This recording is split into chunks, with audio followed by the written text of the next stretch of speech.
د نسوارو په اړه باندې خلک پوښتنه ډیره کوي چې نسوار روزه ماتوي که نه ماتوي.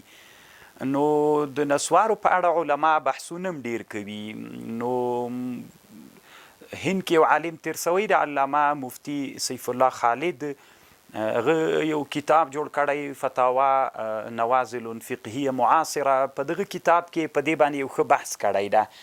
نو په نسوارو باندې روزه هم ماتیږي او په نسوارو باندې وی کفاره هم سته د دی وایي. او ښه خبره یې کړې ده، ځکه یو څو خبرې پکې دي چې دی خوندورې بلي. یو خو دا ده چې په عرف کې دا نسوار کوونکي ته، یعنې که سړی عرف کې وګوري دا د عقل کوم تعریف چې ده چې په خوړلو روزه ماتیږي، نو دا تقریبا په عرف کې یو قسم عقل ده.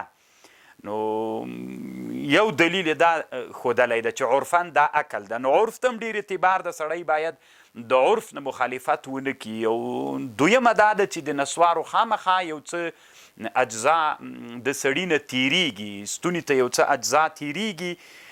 نو دا یې دویم علت ویلی. بل مهم علت دا ده چې احتمال د دې سته پکې چې اجزا تیر سي. اوس ګوره خوب په خپله باندې ماتونکی د روزې د اوداسه نه ده. په خوب باندې اودس نه ماتیږي، په خپله دا خوب نه ده، خو دا خوب کې احتمال د دې ده چې سړی ویده سي، نو کیدلی سي د سړي نه باد خارج سي، نو د هغې وجې نه هغه احتمال موجود ده. نو په دغه کې په نسوارو باندې چې سړی نسوار کوي، احتمال د دې سته چې هغې کې اجزا تیر سي خولې ته. نو ښه خبر دا ده چې روزه پې باندې ماتیږي.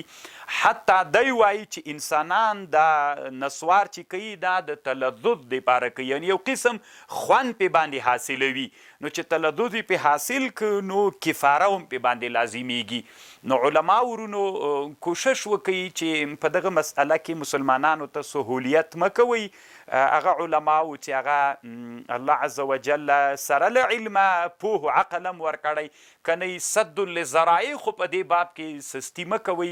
نو بس تحقیق دا ده چې نسوار روزه هم ماتوي او تقریبا کفاره هم لازمیږي ورباندې.